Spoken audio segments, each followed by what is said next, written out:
É isso mesmo, a gente vai colocar cada vez mais economia, porque economia, assim como a gente fez com a questão da pandemia, né? Está cada vez mais presente, as preocupações hoje está no topo das preocupações aí do cidadão, do eleitor, desemprego, inflação, né? Corrupção também, viu?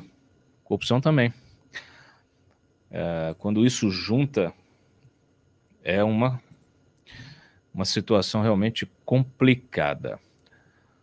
Bom, eu vou avançar aqui na nossa conversa com o Antônio Timóteo, que acompanhou a votação da PEC, ou melhor, que vem acompanhando os debates em relação à PEC dos precatórios, que agora estão querendo turbinar com 5 bi de fundo eleitoral e 16 bi de emenda secreta, a emenda do relator. Timóteo, boa noite, bem-vindo de novo, né? Você estava comigo na conversa agora. Explica para a gente aqui o que aconteceu, por que não conseguem chegar a um consenso e se realmente vai vingar essa história. Obviamente, nós estamos aí uma situação, mais uma vez, uma situação limite, né, em que você está já fazendo o calote, promovendo o calote dessas dívidas judiciais, e agora você quer ainda aproveitar esse espaço fiscal para enfiar emenda do relator, emenda secreta e fundo eleitoral? Boa noite, Cláudio. É isso aí. Vamos lá. A PEC dos precatórios adia o pagamento de sentenças judiciais já transitadas e julgadas, né?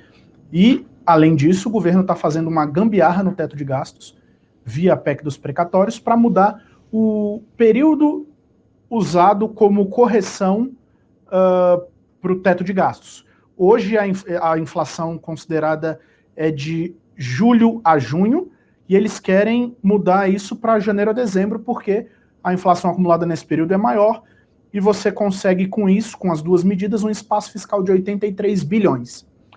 Com esse espaço de 83 bilhões, eles vão destinar quase 40 para pagar o Auxílio Brasil, é o que eles desejam, mais 20 e poucos bilhões, até 25 bilhões, para bancar benefícios previdenciários e outros benefícios que são corrigidos pelo valor do salário mínimo, né? Com a inflação maior, então você vai ter um gasto previdenciário maior e um gasto atrelado ao salário mínimo também mais elevado. E essa sobra que eles estão calculando em pouco mais de 6 bilhões, eles querem usar para aumentar o fundo eleitoral, dos atuais 2 bilhões, que é o que está previsto no PLOA, para 5 bilhões. E o que acontece? Essa medida não entra direto na PEC. Ela abre o espaço fiscal, mas você inclui essa previsão no orçamento. E aí o que acontece? Você tem previsões inflacionárias maiores, em que indicam que essa folga no teto de gastos com essa gambiarra vai abrir um espaço fiscal de até 96 bilhões. Eles querem usar, então, esse espaço extra para aumentar as emendas de relator para 16 bilhões de reais no ano que vem, e aí fazer uma farra descomunal. Quer dizer, os caras querem aumentar o fundo eleitoral para financiar suas campanhas, os partidos, e praticar toda a bandalheira que a gente já conhece, e as emendas secretas, que são uma farra, né? São a verdadeira mamata, como você tem bem dito aqui durante o programa. Mas o que está acontecendo? Surgiu um movimento forte de parlamentares da oposição e de parlamentares da própria base aliada ou de partidos que são aliados do governo para brecar essa aprovação do projeto. Por quê? Porque há um debate sobre o adiamento no pagamento dos precatórios de professores. O primeiro vice-presidente da Câmara, o Marcelo Ramos, diz que vota contra a proposta porque ele não é a favor do que ele chama de calote nos professores. Segundo ele, 60% dos precatórios são pagos pelo Fundef, que é um fundo de educação, um fundo público de educação.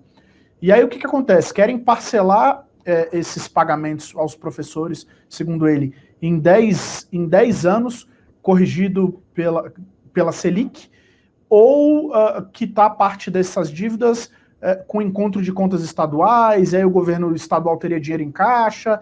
É uma discussão muito grande, mas o pano de fundo é o seguinte: não tem acordo. Não tem acordo, Arthur Lira e o governo não conseguiram um acordo para votar a proposta em plenário. E o que aconteceu ontem, o que chamou mais surpresa? O Arthur Lira, nesse afã de voltar com os trabalhos presenciais, foi surpreendido com um quórum abaixo do esperado. Uma PEC precisa de 308 votos para ser aprovada. Os presidentes da Câmara, historicamente, começam os trabalhos de votação de uma PEC com um número de parlamentares muito próximo a 500 ou acima de 500 deputados registrados em plenário. Ontem tinham 454 no melhor momento. Então o risco de derrota era enorme. E aí a coisa desandou, adiaram a sessão para hoje mudaram para quarta-feira da próxima semana, ninguém sabe o que vai acontecer.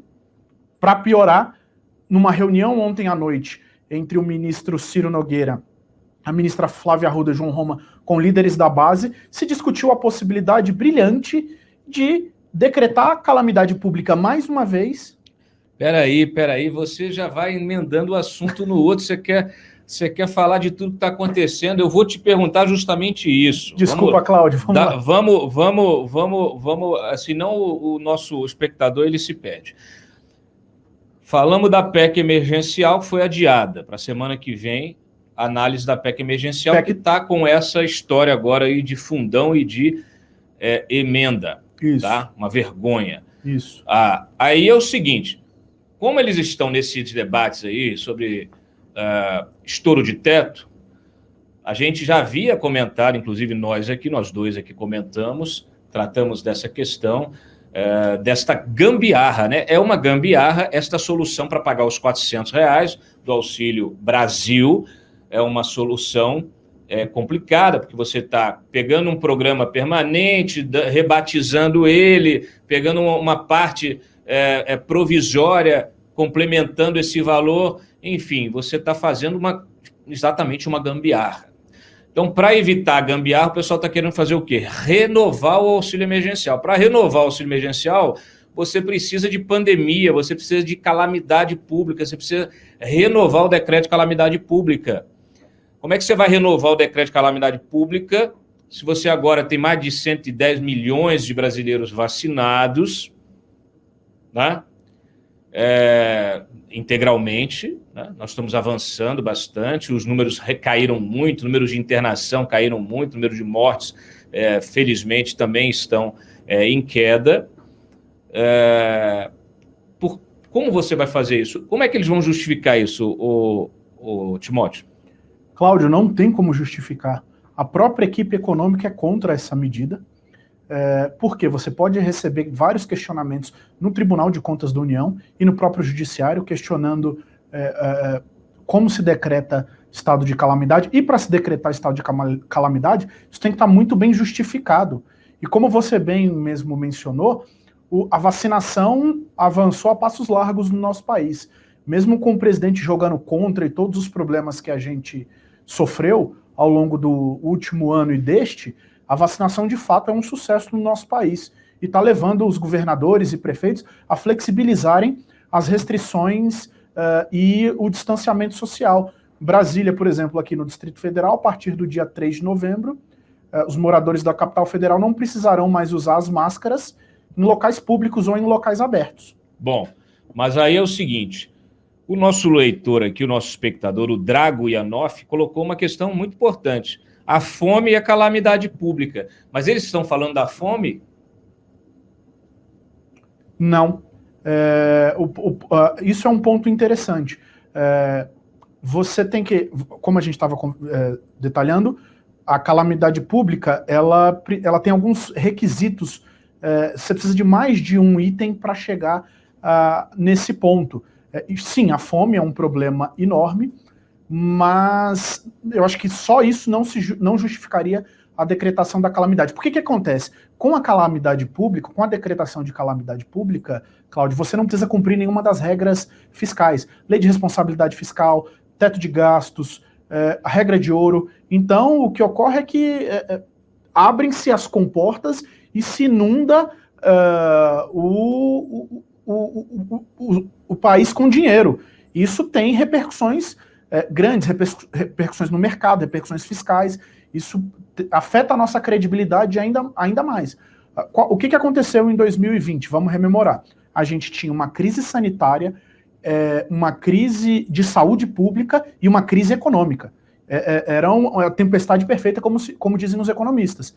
Então, ficou claro, isso era um consenso entre partidos e todas as correntes de pensamento, que era necessário, sim, suspender todas as regras fiscais. Muito bem, exatamente. Nós temos duas questões aqui, uma que o nosso querido Timóteo abordou.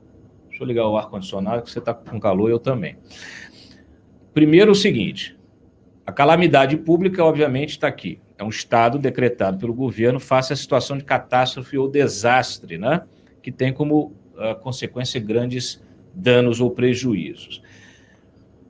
O estado de calamidade pública, ele está associado à decretação dele e a uma PEC também, né? Então, que prevê justamente esse estado de calamidade pública, a vigência dele, em razão da emergência de saúde. Então, tem uma questão legal. Você teria de aprovar uma nova PEC de calamidade pública por outros requisitos, caso os requisitos da emergência de saúde pública não estejam presentes. A gente está entendendo aqui na conversa que eles não estão mais presentes, não todos eles. Então, não haveria como renovar essa PEC. Aí teriam de arrumar uma outra coisa. A gente sabe que o governo Bolsonaro em si já colocou o país em estado de calamidade pública, né? Ele é em si uma calamidade, né? O governo em si é uma calamidade. Aliás, toda essa confusão que está sendo feita na área econômica, ela vai promover um estado também de emergência, ela vai promover recessão, ela vai promover mais desemprego, mais fome. Talvez a gente chegue nesse estado de calamidade que eles estão procurando, Timóteo. Sim, Cláudio, eu concordo com você. Eu acho que, para a gente deixar claro, o governo, então, precisa enviar eu acho que é um MP, viu, Cláudio, se não me engano. A PEC, o que aconteceu? No ano passado eles enviaram a MP e a PEC foi para se criar um orçamento de guerra, em que se descumpririam as regras fiscais. Acho que para a decretação da calamidade é via MP. E isso também está em debate pelo governo. Mas o que ocorre esse decreto de calamidade poderia ser questionado judicialmente e nos tribunais superiores, porque está claro que o Bolsonaro quer renovar, quer criar o Auxílio Brasil, renovar o auxílio emergencial, o que quer que seja, porque ele tem ambições eleitorais, ele quer a reeleição. E a única forma dele conseguir se reeleger, isso está claro dentro do Palácio do Planalto, é pagando o auxílio a milhões de brasileiros. E eles não conseguem fazer andar, então, a PEC dos precatórios.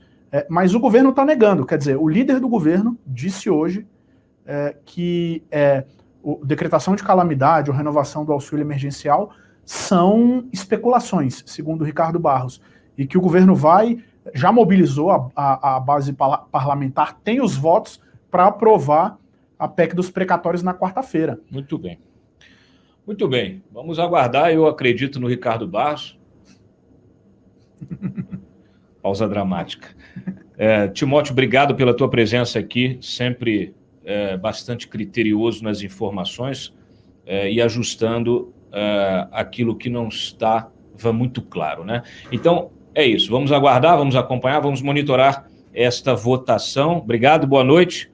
Até o próximo programa. Boa noite, Cláudio.